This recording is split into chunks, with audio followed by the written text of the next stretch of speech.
Guhit ng palad. Ito ang pamagat ng aking tula. Sana ay magustuhan mo ito. Meron tuloy akong naalala. Alam mo ba, noong maliit pa ako, naging biruan namin ang mga katagang ito.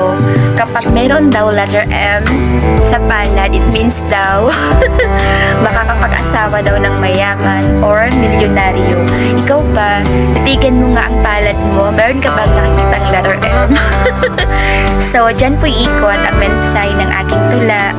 Noong ako ay musmus pa, malinaw pa sa aking alaala, ako ay labis na nagtaka. Bakit kaya may mga guhit ang palad ko? Ito ang katanungang pumasok sa isip ko. Ikaw, marami bang guhit ang palad mo? Ano kayang ibig sabihin nito? Iba-iba rin ang ating pagkatao, ugali, karanasan, katangian at kakayahan. Magkakaiba rin ang ating kalagayan.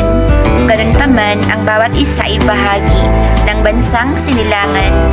Tayo ay mahalaga sa lipunan. Tulad na mga guhit sa ating mga palad, diba? May kahulugan ang bawat guhit na ating nakikita. Tanging ang Diyos lamang ang nakakaalam. Siya rin ang may control sa buhay ng bawat tao. Sumasang-ayon ka ba sa mga sinasabi ko? Moral lesson: the zigzag, broken, or curved lines can be transformed into straight and beautiful masterpiece in His due time. Every line indicates someone's destiny. Whatever happens, God is sovereignly in control. He's able to make all things beautiful and memorable. Let us trust the process. Palagi po nating tatandaan, Isaiah 41 verse 10, I will uphold you with my righteous hand.